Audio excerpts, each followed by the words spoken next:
Bismillahirrahmanirrahim. Assalamualaikum warahmatullahi wabarakatuh. Hai semua, berjumpa lagi bersama saya yaitu Rosnia Salmiani dengan NIM A1D118005.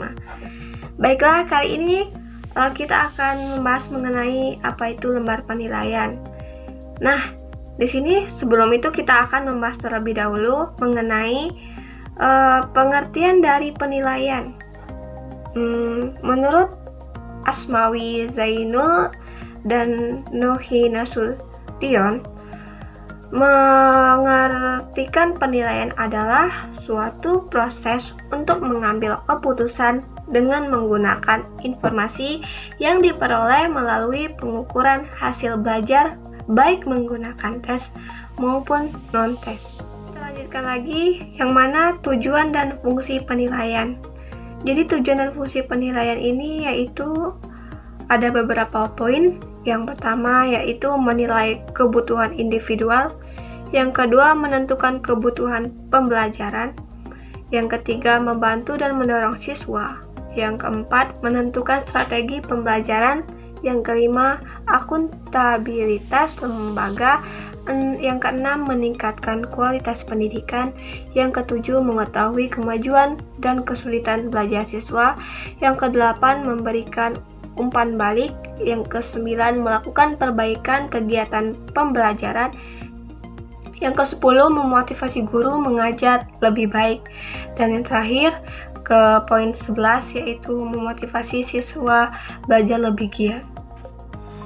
Nah, pada lembar penilaian ini kita harus terlebih dahulu juga mengetahui apa itu pendekatan dan prinsip penilaian.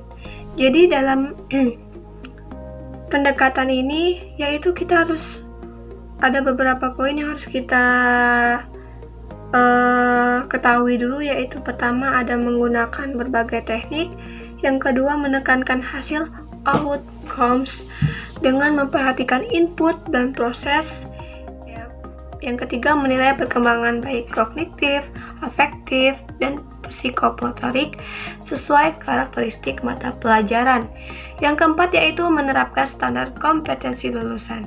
Yang kelima menerapkan sistem penilaian acuan kriteria dan standar pencapaian yang konsisten. Yang terakhir itu ada menerapkan penilaian otentik untuk menjamin pencapaian kompetensi. Untuk prinsip di sini juga kita harus mengetahui ada hal-hal yang harus kita ketahui. Yang pertama itu penilaian yang merupakan bagian tak terpisahkan dari proses pembelajaran. Yang kedua mencerminkan masalah dunia nyata. Yang ketiga menggunakan berbagai ukuran, metode, teknik, dan kriteria sesuai dengan karakteristik dan esensi pengalaman belajar. Nah, yang keempat itu ada bersifat holistik, yaitu mencakup semua aspek dari tujuan pembelajaran.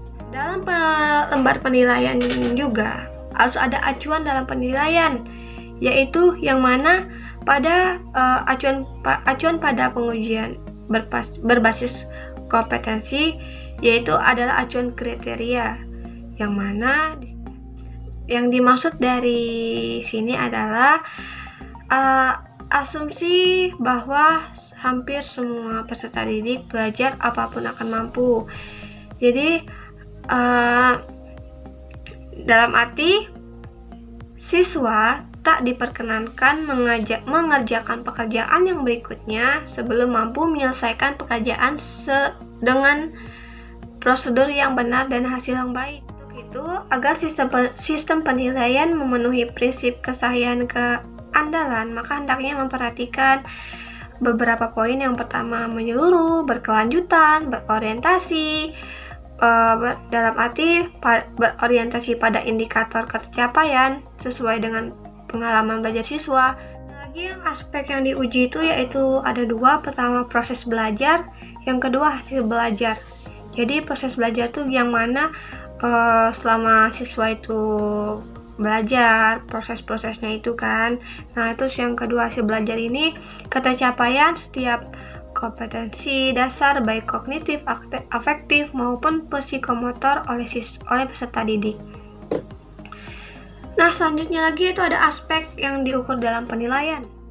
Di sini ada 3 aspek yang kita bahas. Pertama itu ada kognitif, yang mana kognitif ini menurut Bloom, Engelhardt, Force, Hill, Krathwohl meliputi pengetahuan, pemahaman, aplikasi, analisis, asistensis, dan juga evaluasi. Selanjutnya poin kedua ini ada afektif, yang mana berupa menerima, menanggapi, menilai, mengorganisasi. Yang kelima itu membentuk watak. Selanjutnya lagi yaitu ada psikomotor. Itu poin ketiga, yang mana merupakan tindakan seorang yang dia dilandasi atas penjiwaan atas dasar teori yang dipahami dalam suatu mata pelajaran. Nah, di sini ada poin-poinnya, yaitu pertama meniru, menyusun, melakukan dengan prosedur, melakukan dengan baik dan tepat, dan melakukan tindakan secara alami. Baiklah, itulah poin-poin yang mana kita semua mengetahui sebelum membuat lembar penilaian, sehingga ketika membuat lembar penilaian kita paham dan mengikuti acuan sesuai dengan peraturan yang ada dan sebagaimana mestinya. Nah, sekian video mengenai lembar penilaian.